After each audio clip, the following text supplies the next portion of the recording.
Madam Chair, you are live. Thank you so much. At 5:02, I'm going to call the March 1st, 2023 Quality of Life Committee meeting to order.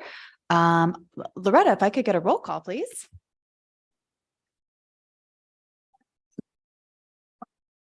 Okay, let's, Counselor Chavez. Here. Counselor Lee Garcia, Present. Counselor Michael Garcia, Present. and Counselor Villarreal is excused, is that? Yes, she is excused. And Counselor Cassett. I am here. I have a quorum, Madam Chair. Thank you so much. Moving on to approval of the agenda. Are there any changes from staff? There are no changes, Madam Chair. Thank you. Any changes from the committee? And if not, can I have a motion? Move to approve. Second. Motion and a second. All those in favor say aye. Aye. Any opposed? Motion carries.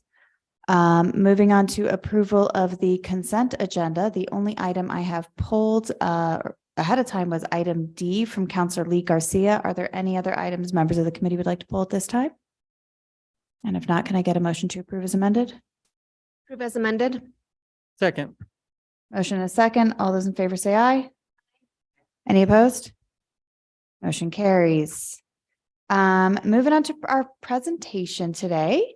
We have the initial data findings for the 2023 Housing Needs Assessment. We have Heidi. Can you please pronounce your last name so I do not butcher it? Yes, actually, my name is Avilia Bueno. Oh, hello. We have somebody else today, so thank you so much for being here. Yes, no, of course. We appreciate you presenting, and the floor is yours as soon as you're ready. Yeah, well, thank you for having me today. My name is Avilia Bueno. I work for Root Policy Research. One of our managing partners is Heidi Agler, but she wasn't able to be here today. And I'm the one that's been working on this project anyway, so I think I'm the right person to have down here today. And I'm here to just give you an update on the consolidated plan, particularly the data part, but I will also talk about some of the engagement efforts that we've been conducting. And as you'll know, the consolidated plan is required by HUD for spending of the CDBG funds. We hope to have the consolidated plan ready for public comment on April 10th. And we're also working on the housing strategy, which we plan to have ready by the end of the summer. It uses a combination of data and community outreach, and I will talk about both of those aspects in a couple of minutes. I will be providing a data update on the market analysis and the needs assessment section on the plan, and that's a little bit more prescriptive. The housing strategy will have a more rounded housing needs assessment by the end of the summer, and I will also provide a community engagement update.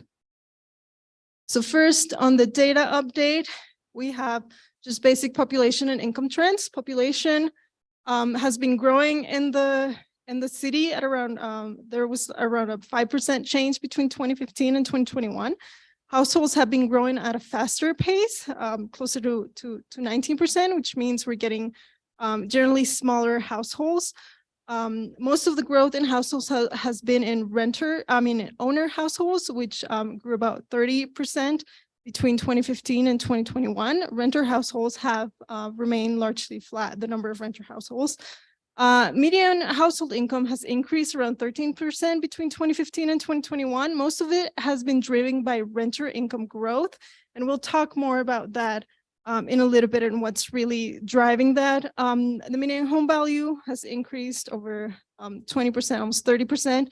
These are low estimates because these are ACS estimates, which means they asked for owner occupied, what's the estimated value of your house? It's not what people are seeing in the market. That value is a lot higher. And the same with rent. This is the estimates of what people are currently paying for rent, not what people are seeing in the market. And as you can see, if we look at the price and affordability trends, there's still a big affordability gap in the city.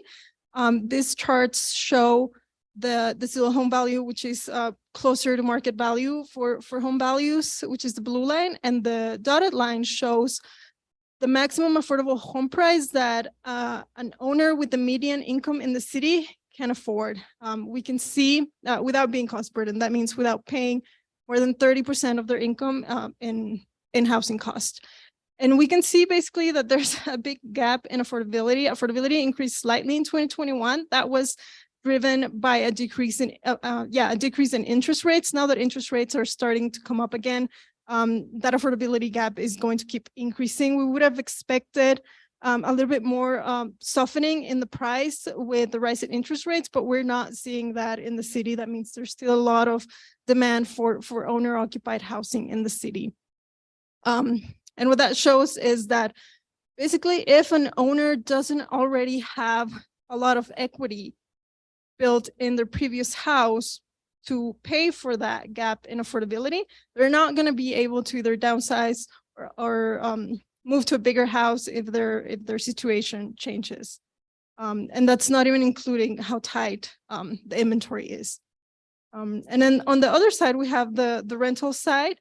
We see that affordability among renters, the dotted line has increased a bit, and that's mainly due to shifts in the income distributions of the renters in the town. But there's still a big affordability gap between what a renter with the median income can afford and what's out available in the market.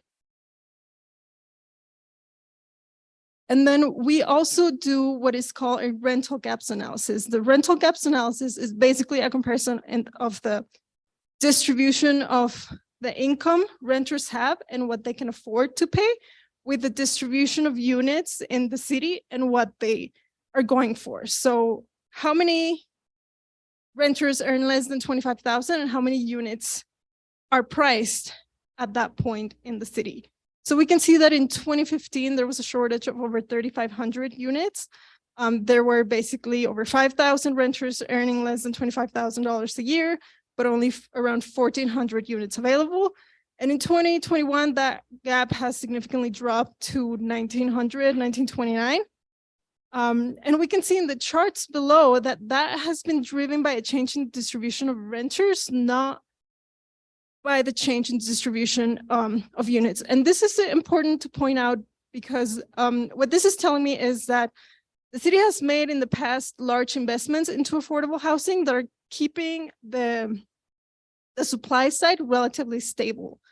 In markets where we see the price dynamics that we tend to see in Santa Fe, that lower tail of the green distribution of the units just disappears in a couple of years with the changes that we have been experiencing, especially after the pandemic. And the fact that Santa Fe still has those units means that the city took a concerted effort in the past to produce those affordable units. Otherwise, they would not be there. We see that in Arizona, we see that in Texas and in other places that are attracting a lot of migration. The problem is that there's not enough of such units. And once renters aren't able to find those units, they are probably leaving the town or the county. So this figure shows the distribution of owner households by income. We can see that at the lower end, there hasn't been a really big change in distribution of owner households. It's not that they're not struggling, but they don't tend to leave town or the county as much as we'll see with renter households. Once they own their house, they tend to be a little bit more stable and able to stay in the town. But we have seen an increase in higher income owners. You can see in the ones with income over 100 and 150,000. The distribution shift is a lot bigger on the rental side. We see that for households earning below 25,000, there was a big drop in the share of households, of renter households that earn that amount. And we see the other tail of the distribution growing significantly. So we have a much higher share of higher income renters. And this is higher income renters moving in from other places, but this is also higher income renters not being able to enter the home ownership market. And then they're staying as renters longer than some of them would hope. And that creates pressures in the market, in the rental market, because these people are still occupying rental units that could perhaps be better suited for other income levels. But the fact that they're not able to move into the ownership market really puts extra pressure on the rental market.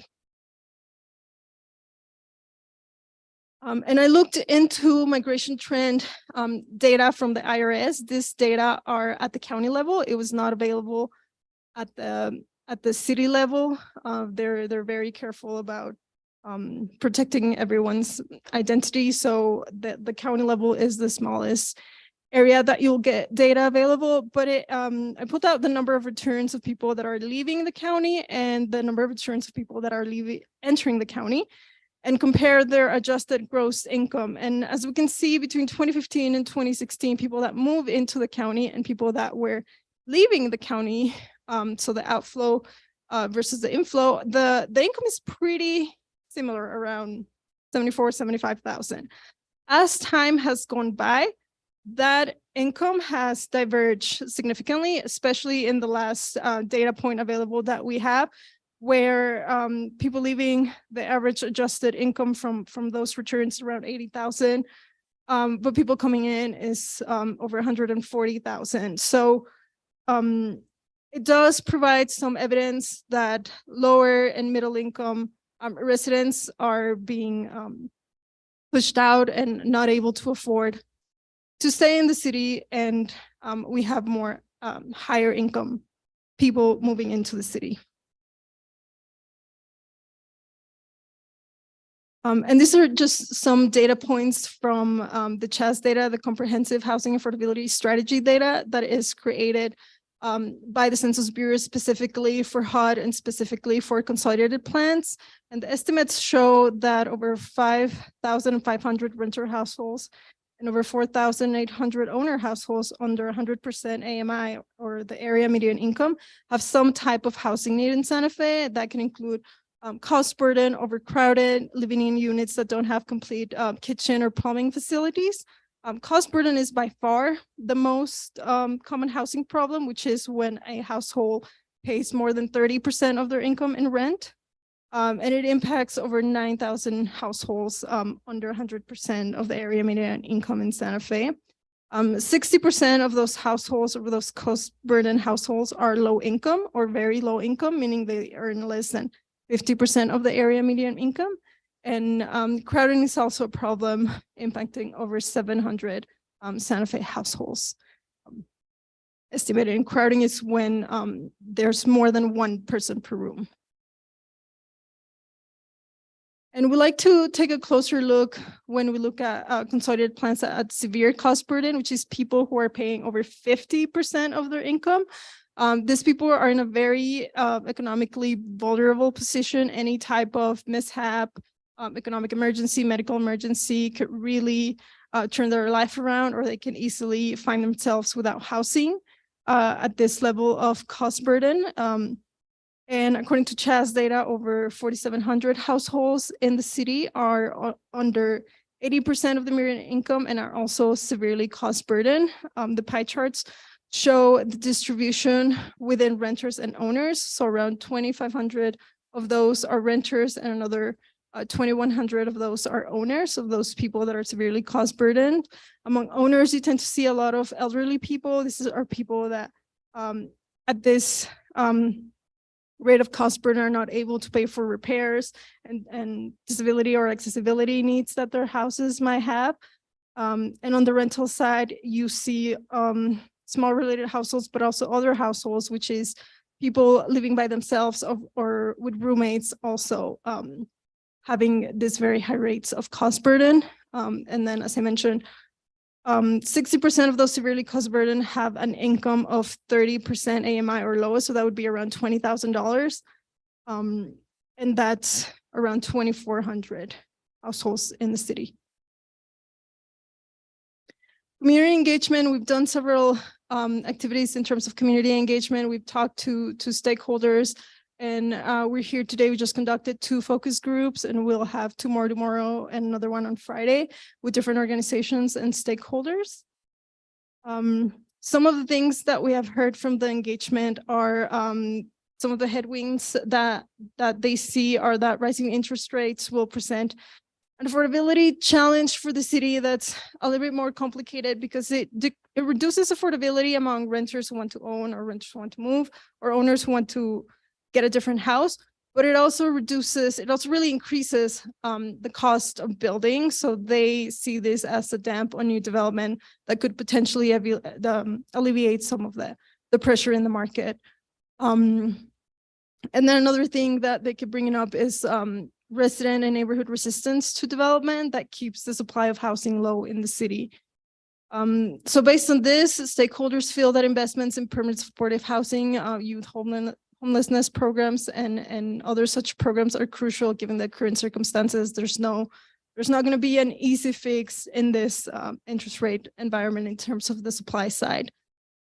So supportive services are needed to prevent residents, especially those with special needs or supportive needs, from getting evicted, especially due to behavioral health or substance abuse issues. And they also mentioned that it's much harder to rehouse them once they have lost housing versus keeping them housed. So efforts in keeping those susceptible populations housed are worth it.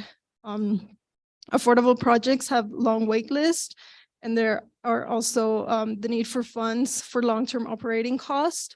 And there's really low rental vacancies. Everyone we've talked to, they basically say there are no units on the ground, or at least none that are affordable. And they're getting turned away a lot by landlords who don't want to take vouchers just because it's so easy to get a full market rate. So when we have such tight vacancies, in addition to the fact that there aren't enough vouchers for people who would want that one or need one, the ones that do have them are having trouble using them. And they also mentioned that the city needs more types of housing options, looking at things like shared housing options, more group homes, ways to convert multi-bedroom older homes into multifamily units. They feel like getting someone into a full unit may not longer be just doable in this market. So maybe if we can just get them a room to stabilize them, that would be enough. To looking for ways to have those other type of living arrangements. In terms of homelessness, according to the 2022 point of time count, there were 58 unsheltered homeless individuals in the county. And this is for the county as a whole. Talking to stakeholders in the city, they estimate that on any given night, based on shelter usage, between 100 and 200 individuals are need for shelter just in the city. And the 2021 did show a higher number of unsheltered individuals, as well as people in emergency shelter, transitional housing, and permanent supportive housing. From stakeholders, we have heard that service providers are also very cost burdened, and a lot of them are commuting from other places. And some are at risk of even losing their house, and they feel like they're just constantly working on crisis mode, trying to help other people find housing and staying housed, but also trying themselves to find housing and staying housed. And from other stakeholders, we heard this is also a problem that's bleeding into just workforce housing. There's just not enough workforce housing, even if you have a full-time job, or if you're a nurse, or other occupations that you would expect the market to produce enough market rate housing for them. And they are also seeing this impact families who just then tend to move out. And they're also seeing a rise in elders experiencing homelessness or at risk of homeless. As I mentioned, we are conducting several resident focus groups throughout the week. We conducted 2 today, we have 2 tomorrow, and another one on Friday. And we also have a MetroQuest survey available. I have some flyers that I will leave around the county. And I think all the links are available through the city's PR team. But I'm sorry, I didn't include them in the presentation. I didn't have time. But we do have the links available. Questions? Well, thank you so much. Sobering presentation, but really important. So I really do appreciate you being here to present this and to talk to us about this. Looking to members of the committee, comments, questions from members of the committee. Councilor Lee Garcia. Thank you, Madam Chair. Thank you, Ms. Bueno, for that great presentation there. I think that there's so many layers to this. And you know, just kind of taking a bird's eye look at our situation as a city. Just, you know, with the statistics, some of the statistics that you provided there within the report or the presentation, you know, how do we identify? Well, we've identified that really it's money that's driving this market. The desire to live in Santa Fe, the ability for somebody to pay for a $2,000 apartment complex that works in Los Alamos. And I think that's a huge contributing factor to the rise in rental costs. I think that, you know, not everybody wants to own. Some people do want to rent. But how the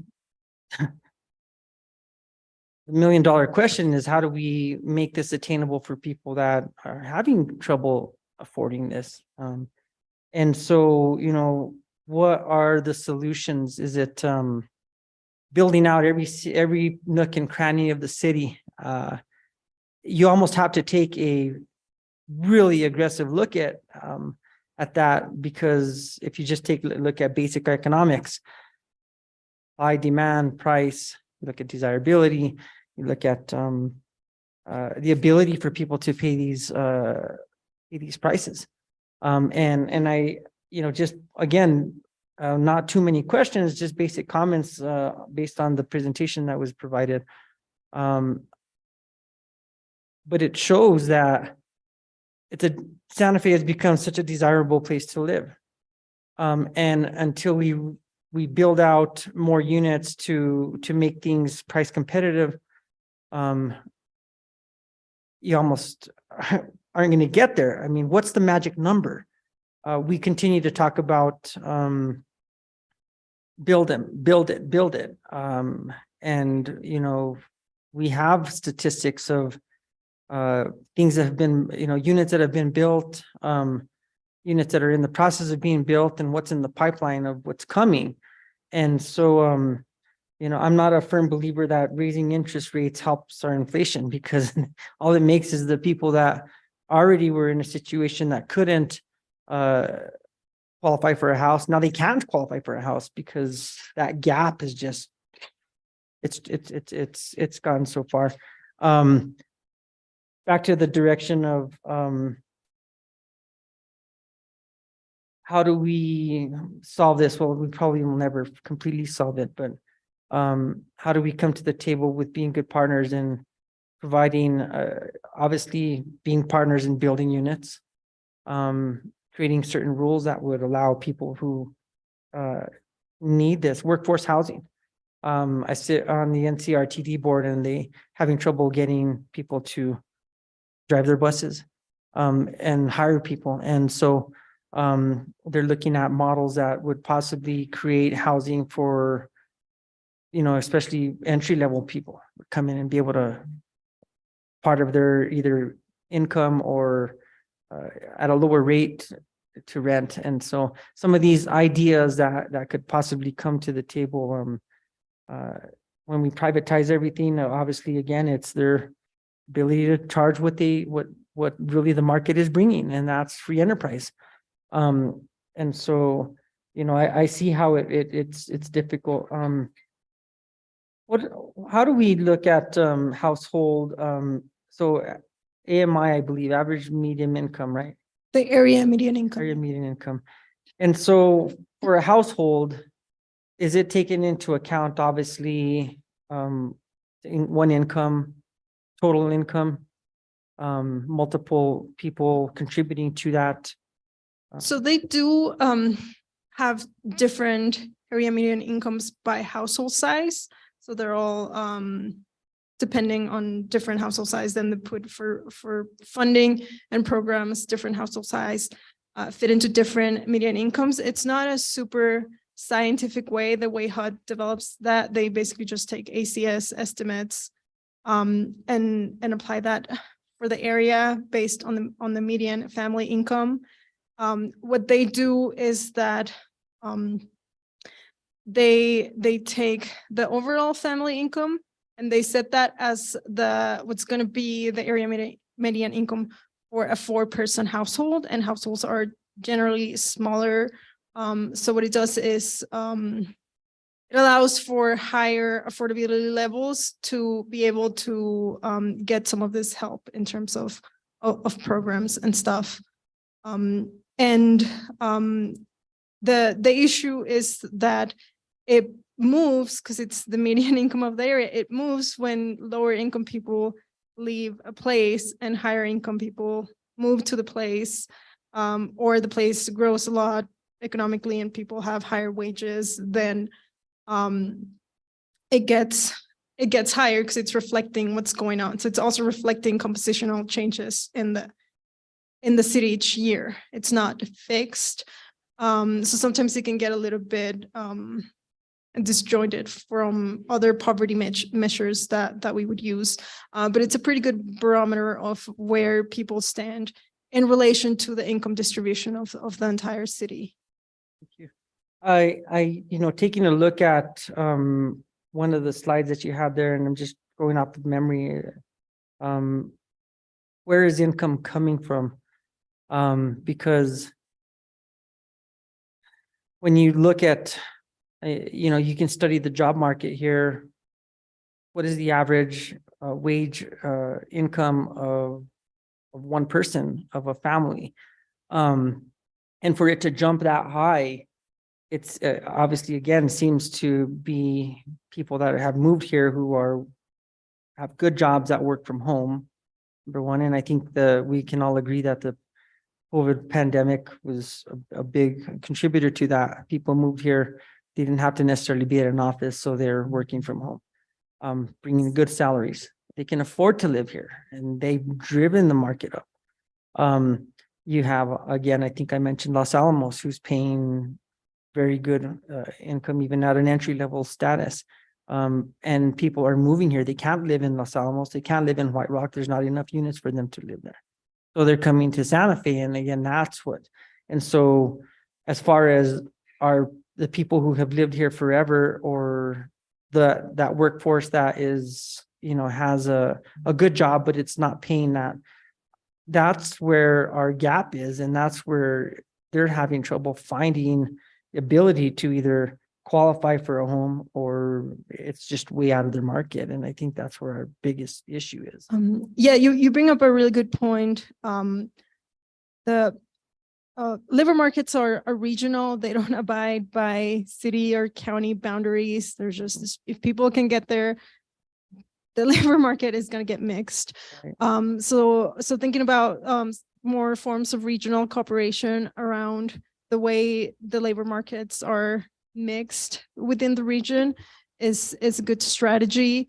Because now people in Rio Rancho and Albuquerque feel all the overflow of people who can't afford incentives. So it has far-reaching effects. And what the pandemic did is it made labor markets even less regional, and it basically allowed California and New York to export their housing problems. So their lack of housing production now is impacting the whole country, because people can work remote and they move to more affordable places that weren't expecting that, especially during the pandemic. It was a really big shock, and they really don't want to go back to the office. But it really created the perfect storm for the housing affordability problems that California has, to create ripple effects throughout the entire country. Yeah, and I can see, that's common sense. Somebody sells their house in California for $1 million, they come here and pay cash for something even 280, 300,000. Oh, well, they can afford it, so people will ask for more money. And then it just continues. And I see it as it is a ripple effect, where the most desirable place to live is city center or city plaza area. And then that affordability gets a little bit depleted, or there's no inventory. So they start buying a little bit further out. And then you take a look at it continues to ripple out towards the outer edges of the city. And then it goes into the county, and then it goes into Espanola, and it goes into Rio Rancho. And so It's a huge challenge. I do appreciate the presentation and I would, like to see how we can pinpoint what are some ideas that can be had that really focus on the issue and not just say, okay, build more, because then we build more and now we create all these other issues from our traffic, our public works department and the stress that it puts on our utilities department and everything else. And so, I don't want to say go to the extreme of saying no more building, or you can only rent for so much. I mean, and so there's got to be some real good solutions that we could come up with that hopefully would help to provide people the ability to attain. And it may be a multifaceted approach where we do build units, but then we also provide assistance, Office of Affordable Housing, and so on and so forth. And I think it's more of a multi targeted approach rather than just build more houses. Exactly. Yeah, it's going to take a lot of cooperation between the public and the private sector, especially because as you were mentioning, building market rate is not necessarily going to solve it. It's going to create some filtering and maybe ease some of the rent pressures, but they're not really going to filter down to the affordability levels that are needed by the people who need housing the most and who are more the most unstably housed. That's going to require affordable housing production, and that's going to require public funds. Thank you. I'll yield the floor. Thank you, Madam Chair. Thank you, Counselor. Any other questions, comments from members of the committee? Counselor Michael Garcia. Madam Chair, and, thank you, Ms. Bueno, for being here tonight. I really appreciate this initial overview of the report that's soon to come in April. You said correct? When it will be The consolidated plan, yes. fantastic. Couple questions. One, you had mentioned we have a affordable housing wait list. In the report, will it be determined? Will we have some type of data in regards to what that wait list looks like? There's not a specific number that I've yet to found, but I am talking to stakeholders provide those vouchers to try to get an estimate of how big the wait list is. Okay, because I think that would be important information as we work to try to meet goals of the needs and gives us a target to at least try to work towards. I know Councilor Garcia kind of touched on this in regards to the migratory we're seeing now, migratory workers. And as you mentioned, the labor market was kind of regional, and it's, I would say it's even national now. Yeah. As you were mentioning, folks, the pandemic has kind of exposed that folks can remote work and work anywhere. I have a colleague that probably since 2021, he's worked in 8 different states because he can do so. Mhm. And I think that's the way the market is now. Lots of employers, whether it be federal, state, private, they're allowing for remote work. And I think the data kind of showed that with the renter market, where you saw a lot of folks in 2015 that were making over $100,000 weren't really renting, they were buying. Whereas in 2021, you had a lot of folks that were making over $100,000 that were renting. And I guess the question is, did you dive a little deeper to see why, or the reasoning and justification for that would, and, because my assumption is, and it might be somebody who is that remote work where they don't want to jump into that long-term investment of purchasing a house where they will rent and then move to the next state. So I didn't know if you dove a little deeper into some of the causes for that, or. So what we heard from stakeholders is, there are some high income renters that prefer to rent. However, what they're seeing is that there's just no inventory for them to move into ownership. Like even if they have the down payment and can afford the payment, inventory is just too low, or it doesn't have the qualities that they're looking for. So they're staying renting longer, and this is for a lot of people too, when prices, at least nationally, when prices increased jumped by that much. The amount of down payment increased significantly, and I think people were planning to have to shed that amount of cash as a down payment. So a lot of them for that's deterring them. Other thing, from what I've heard nationally, I don't know if that's the case, but some people are just sort of waiting it out, like sort of speculating, seeing what happens with the economy. They're not feeling too sure. But yeah, it is a new phenomenon to see such high income renters not transitioning into ownership. Okay. Well, if we have any other data, excuse me, that demonstrates why folks are preferring to rent over jump into home ownership, that'd be. I think I don't have the chart in this presentation, but it'll be in the report, a chart that shows the inventory of homes for sale in Santa Fe and how it just plummeted. And it doesn't seem to be picking up.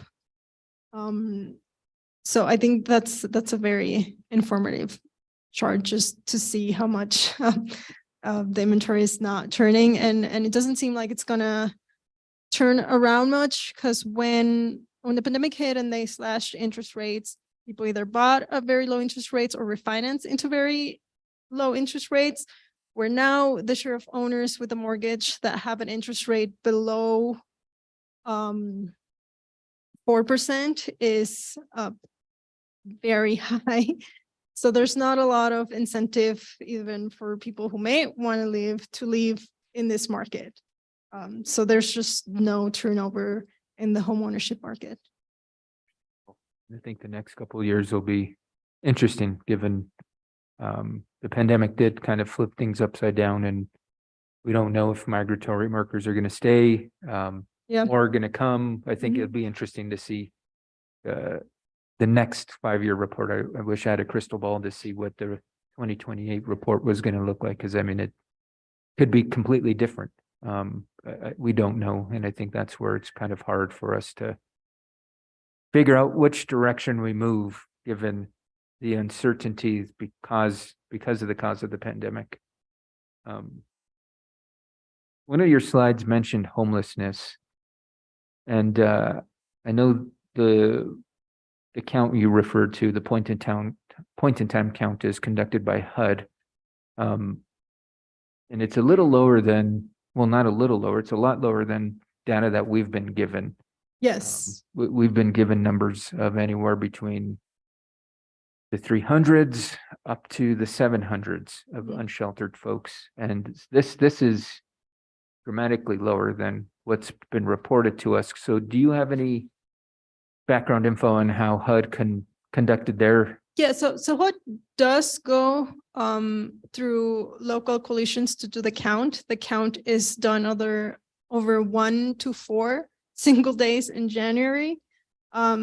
So we basically just pick the worst time of the year to try to find these people, and they have to be like completely unsheltered on the streets in order for them to count. So it's definitely an undercount. And that's why we talk to stakeholders and take stock of the beds in shelter and other stuff. This report had less details. So we're spending more time talking to stakeholders and service providers here. And we just talked to around 7 or 9 youth participants of the STAR program. Some of them have been housed. Some of them are living in their house. Some of them drive on the bus because that's the only warm place they can find. Some of them are really upset that the library is cutting hours because that's where they could find a warm place to stay out. Some of them just would like the city to set up a safe space where they could camp that has police officers around so they can feel safe and not have their personal stuff stolen, and just be able to spend the night without worrying for their safety and their possessions. So yeah, those numbers are not an accurate picture of the homeless situation. Right. And just to further clarify, HUD does their point in time counts in January always. It's not like they said, we're going to pick the coldest time of the year, so our numbers will be lower. That's when they annually do their point in time count for everything across the board, correct? Yes. Okay, just wanted the public to know that because it could be, somebody might take that, hey, why are you counting in January? Why aren't you counting in June or July when we see lots of folks out? And that is just traditionally when HUD does this point in time count report. Yes. Well, thank you so much. I really appreciate the information tonight. I look forward to the final report in April. Good luck on completing the report. These are big lifts, so wish you all the best and look forward to the final report. I No other- hope you'll find it interesting, and we'll discuss also other housing strategies and potential solutions. And we work all over the country, and we've done more work in the state, and just I don't know, some recommendations from our part on things that you can fund and some of the programs that maybe you can consider. So hopefully you'll all take a close read at the report, and we'll find it useful. Thank you. Great. Thank you, Ms. Bueno. No other questions or comments, Madam Chair. Thank you so much. Any comments or questions? I just have a couple follow-ups. Well, and then Councilor Garcia, I think another important part that you started to discuss with the point in time count is, especially in Santa Fe, that's when Pete's opens up. And so we actually do have more beds available in January than in June. So I think that's a really, really good point to bring up as we're looking at these numbers. So that might drive the shelter count up, and then it'll drive the unsheltered count down, which it's the one that also seems unusually low. Yeah, interesting. So a couple questions that I'm just kind of curious about some of the data and some of the numbers, especially when we're looking at, one of the slides I was looking at is the inflow outflow and what is the average income of inflow outflow. Are we looking at the ranges there as well? Because I would hazard a guess that there also is a large or a small number of individuals with rather large incomes that actually kind of drive up those averages quite a bit. Do you guys take out those outliers or put them into the average? Do not, because we don't get the data to do that. We just get the overall adjusted average income and just the number of returns.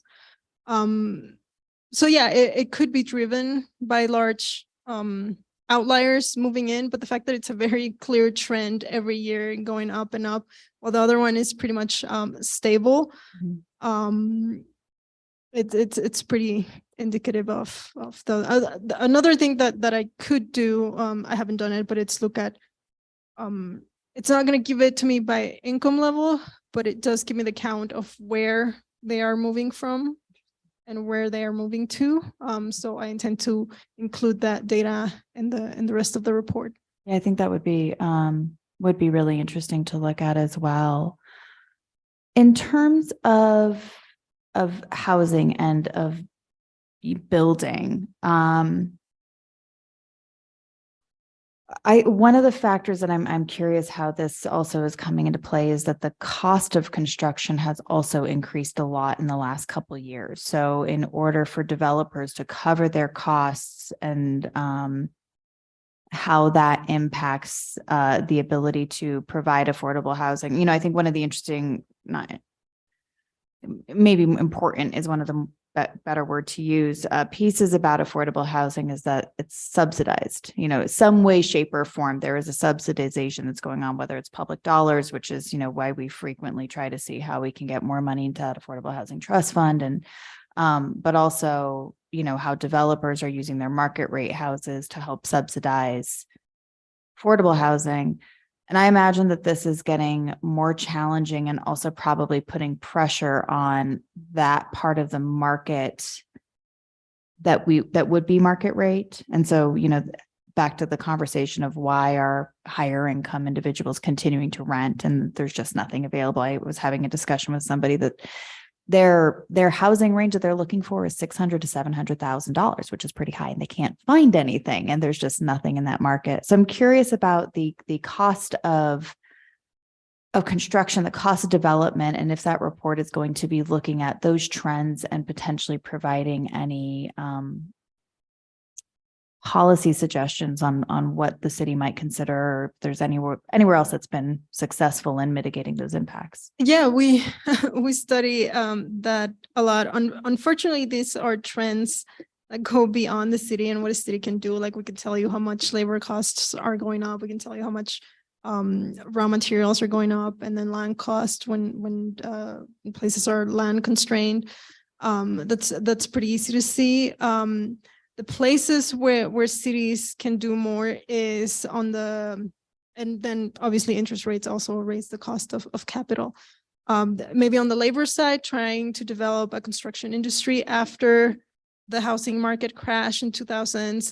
That industry really took really big job losses, and they did not come back for years. A lot of people just left the industry. So there's a lot of knowledge and workers missing in the construction industry.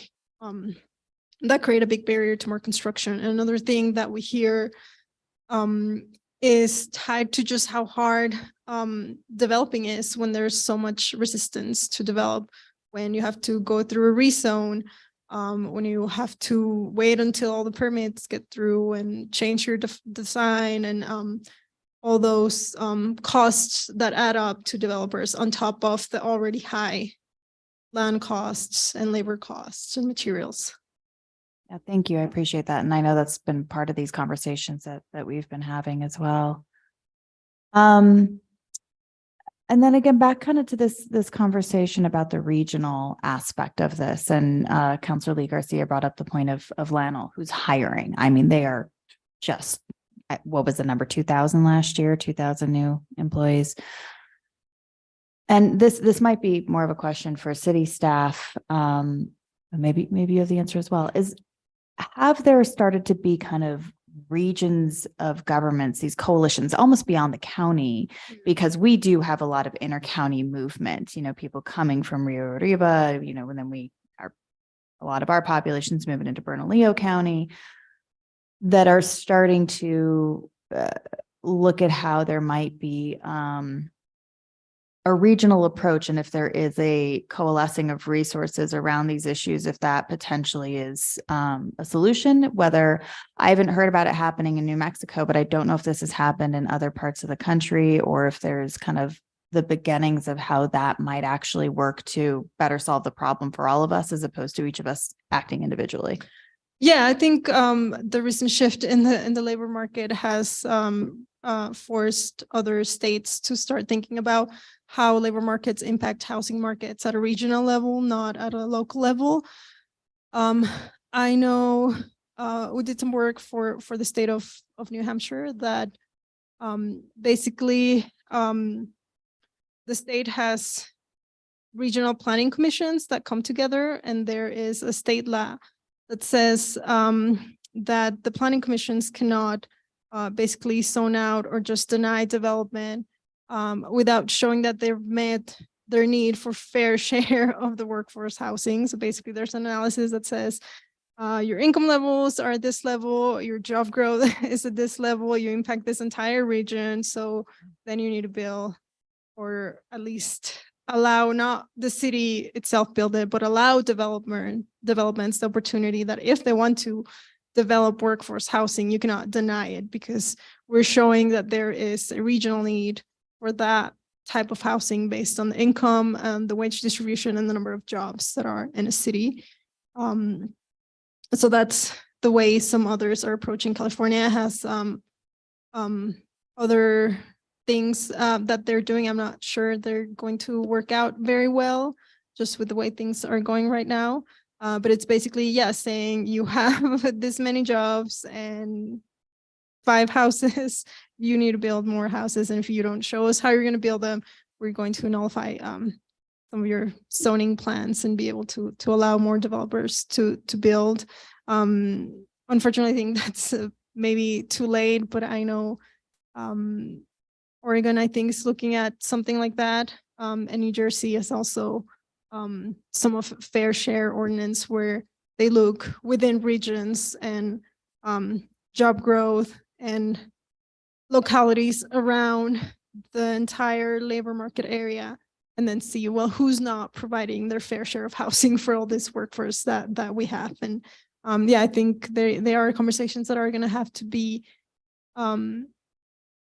just talked about more often when these places basically restrict housing production without restricting job growth. That's when things get real out of balance. When I say I can't build more than 1% growth in houses, but yeah, I can add another 3,000 jobs. That's when things really, really get out of balance. And I think it's important for regions to start saying that, well, that policy impacts all of your neighbors. So we need to talk about this. Right. And I'm actually thinking about the Boulder, Denver area. And I know Boulder has like this very strict, they're pretty, if I'm recalling correctly, it's very challenging to develop in Boulder, and it's really starting to push out into a lot of the surrounding communities. Yes, so they're starting to have more arrangement with the whole county. So saying Boulder was like, well, I'm not going to build as much housing because this is the way we like the town, but we're gonna have more affordable units coming in, and we're gonna have a housing goal within the county that everyone supplies housing to. So they also have been forced to start looking at that at a more regional level. And have there been any areas where private sector, as they're looking to grow, as businesses are looking to grow and potentially benefit from that economic growth, that have there been any places that have started to look on, you're going to benefit from being able to grow here, but at the same time, you're causing this piece on the community? Have there been kind of these almost public-private partnerships that they have found to be beneficial? Do you have a specific example for I mean, that? I don't. It's kind of, one of the Lannel's, their government. But, so say we were to say to Lannel, you know what, hey, you're putting a lot of pressure on our housing market. It's a little bit different because, again, government, but, you are really benefiting from this in an economic way. Let's pretend they're private for a minute. And as part of that, is there a payoff here where you're going to help us with, the challenge that you are now, the burden that you're placing really, on the public dollars of trying to find more money to subsidize affordable housing? Yeah, I'd be curious if that's happened in potentially the Bay Area with a lot of the tech companies, or has anyone started to have those conversations with these growth companies? Don't know about the Bay Area or specifically with the growth companies. I know some companies are now trying to get into building housing themselves for Right, because they can't find employees. Workers, yeah. And especially in ski towns in Colorado, some of the ski resorts also provide full-on workforce housing that they build and stuff. They having trouble being allowed to build the housing. Neighbors don't want to get their views blocked and all of that. Right. There's also been a push in Colorado recently to start, for example, taxing short-term rentals based on studies of how much of an economic benefit they bring to the county. So it's like, okay, you bring more money and you bring more tourism, and that's great. But all the spending creates more demands for lower wage jobs that then the city has to subsidize through affordable housing.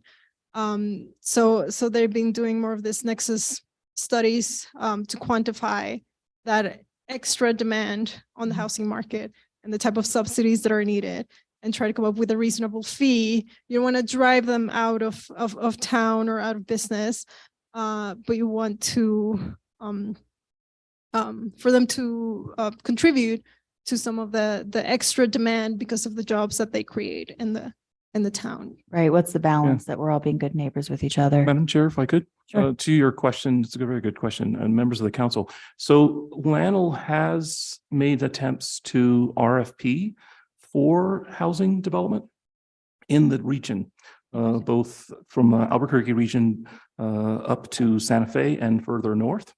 And additionally, our counterparts in Red River, the economic development team is actually working with the Forest Service and the ski companies there to see if the Forest Service will donate some of the land so that they can build additional workforce housing for the whole Taos Angel Fire area.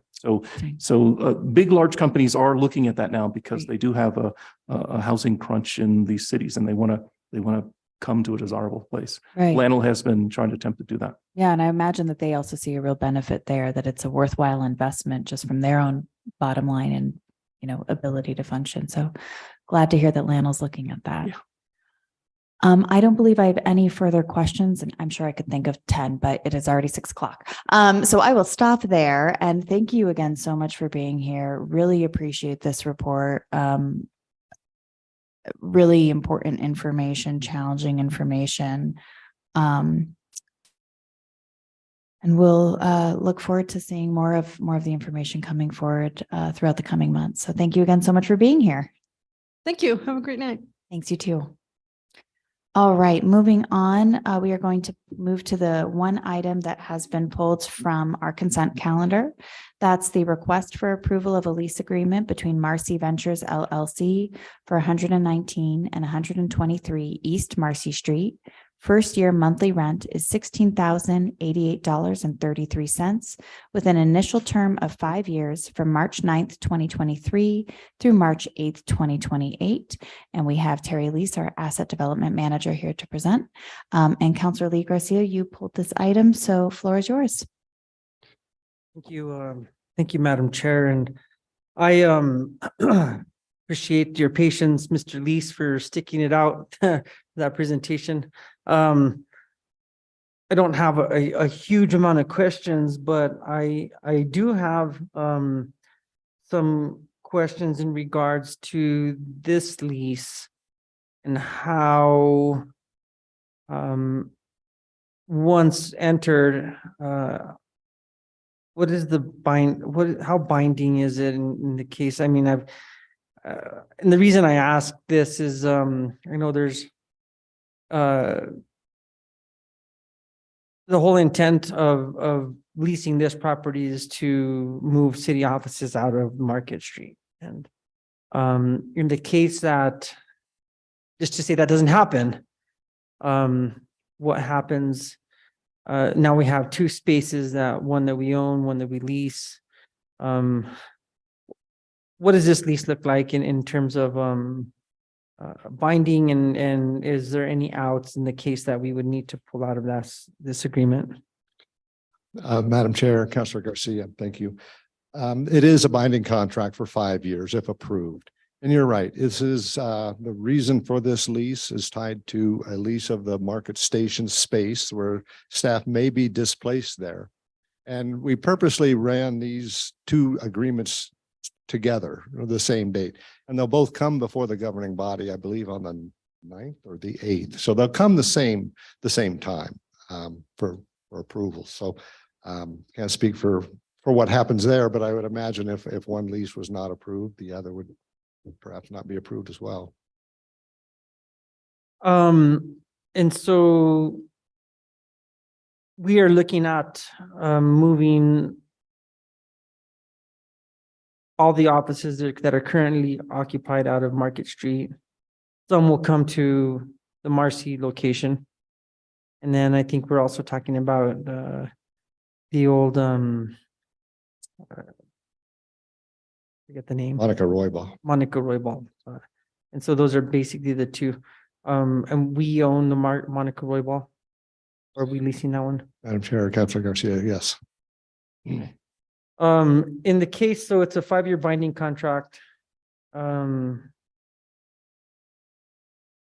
the case that we enter into the agreement and then have to get out, can you explain what the caveats are if we were to have to get out of this lease?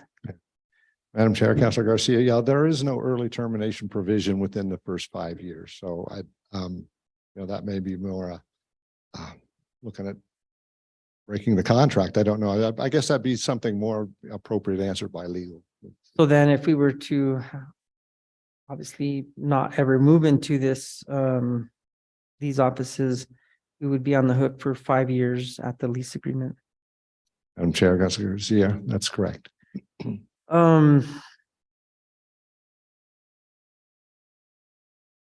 Okay,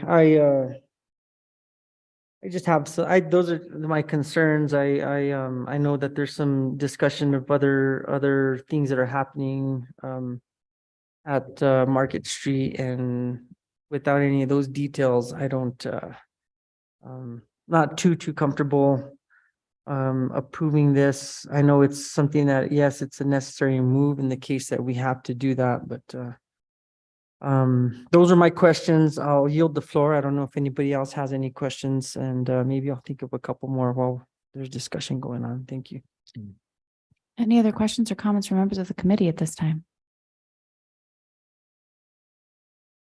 And if not, is there a motion?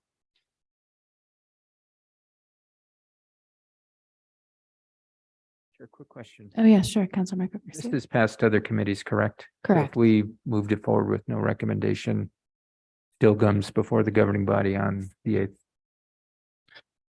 Madam Chair, Councilor Garcia, I'm sorry. They're both of, I don't know if I heard your question correctly, but yes, both of these will be scheduled on the 8th for governing body. The final consideration by the governing body on the 8th, yes. And Councilor Garcia, yes, I believe this did pass in Finance Committee. So at this point, it will go on to governing body. So even if it was not passed in this meeting, that is correct. Okay, thank you. No other questions. I'm happy to make a motion. Councilor Chavez, any other questions or comments? Nope. Okay. What are the wishes of the committee? Yep. Move to approve. Go ahead. Yep. Move to approve. And is there a second? I will second. We have a motion and a second. Can I please get a vote? Roll call. Excuse me. Counselor Lee Garcia, Abstain. Counselor Michael Garcia, Yes. Counselor Amanda Chavez, Yes. and Counselor Cassett. Yes. Motion passed. Thank you so much. Moving through, and thank you, Mr. Lees, for being here. We have nothing on discussion. We are going now to matters from staff. Any matters from staff this evening? I have no matters, Counselor Cassett. Thank you. Director Brown? Madam Chair, Council, no matters from community development either. Thank you. Any matters from the committee? Matters from the chair? My only matter is I would like to wish Counselor Amanda Chavez a very happy birthday on the 3rd, right? So happy birthday, Counselor Chavez. I'm looking forward to celebrating with you. Other than that, our next meeting will be Wednesday, March 15th.